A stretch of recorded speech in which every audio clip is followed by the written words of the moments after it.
Pemirsa, hari Minggu lalu ketika grup musik Dewa mengakhiri rangkaian turnya ke 25 kota di Bandung, Jawa Barat, Cek dan Dicek melihat dua orang personil Dewa, Ahmad Dhani Manaf dan Andra Ramadan Junaidi memboyong keluarganya. Dhani membawa istrinya Maya yang juga penyanyi latar grup Dewa, serta tiga anak mereka Al Ghazali, El Jalaluddin Rumi, dan Abdul Qadir Jailani. Sedangkan Andra mengajak istrinya Ismulia Permatasari dan anak pertama mereka Yasmin Fadila.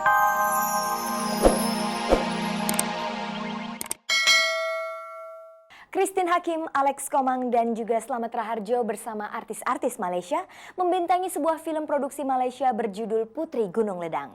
Tim Cek dan Dicek menemui para pemeran film kolosal tersebut langsung di Malaysia.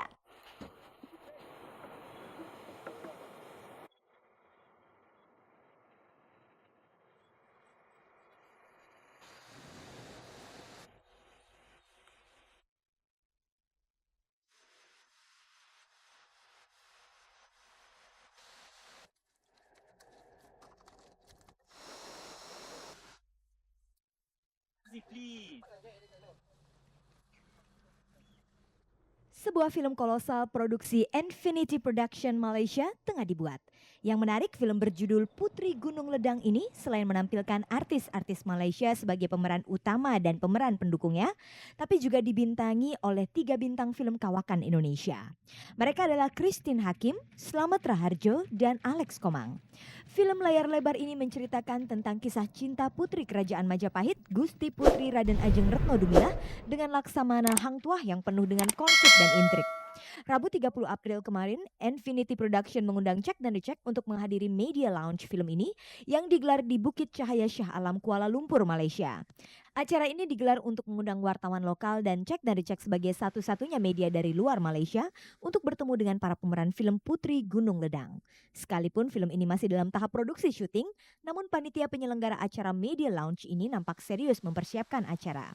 Kru film sengaja memilih Bukit Cahaya Shah Alam yang agak jauh dari pusat kota Kuala Lumpur sebagai tempat digelarnya acara, agar para tamu undangan bisa melihat langsung contoh set lokasi syuting. Selain itu, untuk lebih menghadirkan atmosfer dari film ini, ditampilkan para pemain gamelan dan penari dari Kedutaan Besar Republik Indonesia di Malaysia. Film Putri Gunung Ledang ini boleh dibilang sebuah film kolaborasi beberapa negara Asia. Hal ini dikarenakan selain dibintangi para artis Malaysia dan Indonesia, penata musiknya adalah seniman Singapura dan juga melibatkan kru dari Hong Kong. Sutradara film ini adalah So Tiong Hin. Ini adalah film pertamanya. Apa yang membuat Christine Hakim, Alex Komang, dan Slamet Raharjo tertarik ikut membintangi film produksi Malaysia ini? Ketika saya diundang dan kelihatannya mereka serius, mau saya. Tapi bilang kalau nggak serius nggak mau. Ternyata mereka serius dan tidak ada alasan saya lah. Walaupun saya tidak banyak karena saya sibuk kan di Jakarta. Udah deh, 5 scene deh. Pokoknya saya nggak mau banyak-banyak karena nggak punya waktu saya. Tapi untuk apa persahabatan, produksi persahabatan ini saya rasa saya harus lah melakukan itu. Menarik karena akhirnya kita punya kesempatan semacam ini. Ya mudah-mudahan ini menjadi semacam pemicu untuk perfilman Malaysia dan juga untuk perfilman Indonesia lah. Saya memang dasarnya ingin selalu mensupport mereka-mereka yang memang mempunyai energi yang kuat untuk membuat film yang muda-muda ya.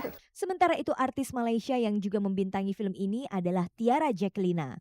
Ia pernah membintangi film berjudul Irisan-Irisan Hati produksi Malaysia bersama Christine Hakim. Dalam film Putri Gunung Ledang ini, Tiara yang pernah menyabet gelar aktris terbaik Malaysia juga menjadi produser film Putri Gunung Ledang. Sementara bagi Sophie Jane, pemeran lainnya, ini adalah film pertamanya setelah sempat vakum 4 tahun dari dunia film Malaysia.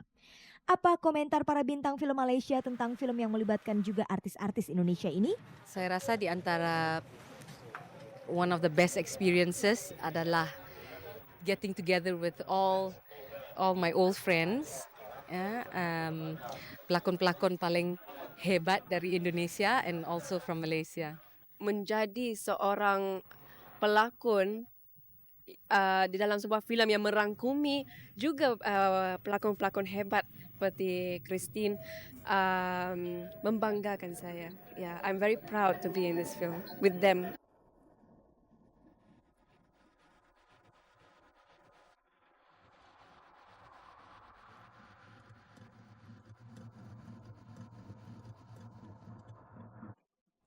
Pemirsa, mengakhiri tur konser grup musik Dewa di 25 kota di Indonesia, hari Minggu pekan lalu 2 anggota Dewa yaitu Dhani dan Andra terlihat memboyong keluarganya ke Bandung.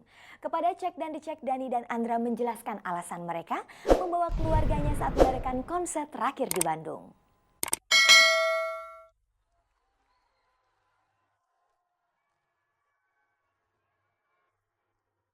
Pemirsa, hari Minggu lalu ketika grup musik Dewa mengakhiri rangkaian turnya ke 25 kota di Bandung, Jawa Barat, Cek dan Dicek melihat 2 orang personil Dewa, Ahmad Dhani Manaf dan Andra Ramadan Junaidi, memboyong keluarganya. Dhani membawa istrinya Maya yang juga penyanyi latar grup Dewa, serta 3 anak mereka Al Ghazali, El Jalaluddin Rumi, dan Abdul Qadir Jailani.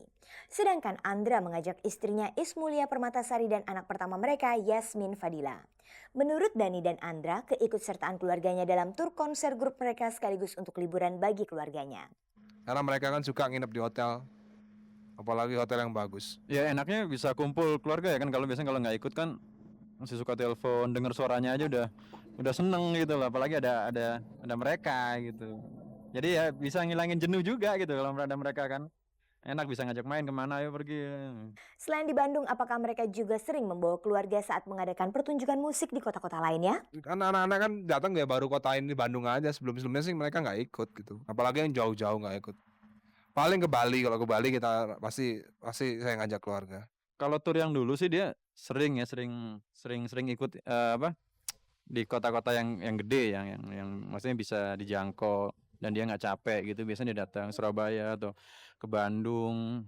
Cuman yang tur ini karena baru melahirkan anak kedua, jadi susah gitu, agak susah bawa anak yang kedua. Sementara itu bagi istri Dhani Maya dan istri Andra Lia, mengikuti suami mengadakan pertunjukan musik juga digunakan untuk mengurus kebutuhan sehari-hari sang suami. Biasanya belanja buat keperluan makanannya Dhani.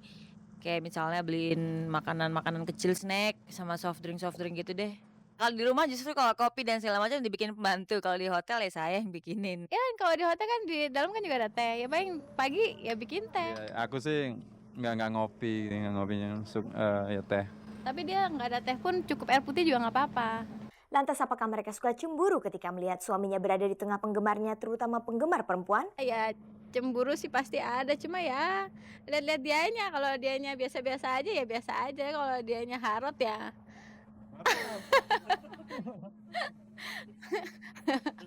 ya paling agak-agak ngambek-ngambek dikit. Ya manusiawi kalau cemburu, tapi kalau tergantung kalau penggemarnya cantik cemburu.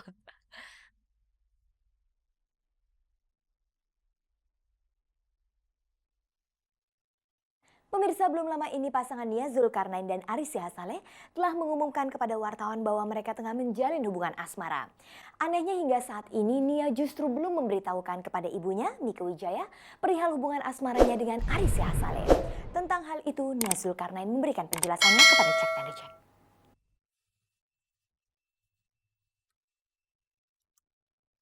Pemirsa, pengakuan Nia Zulkarnain dengan Aris Sihasale atau Ale bahwa mereka sedang menjalani hubungan asmara secara serius memang telah tersebar ke publik melalui media massa hiburan.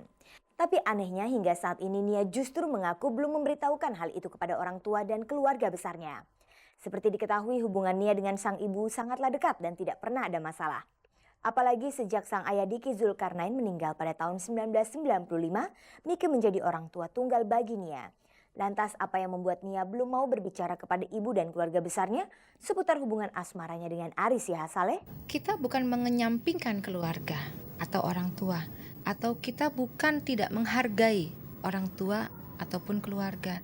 Justru karena kita sangat menghormati orang tua. Kalau enggak, kita sama-sama udah dewasa kok, nikah aja di luar negeri. Kita beresin dulu kita di dalam.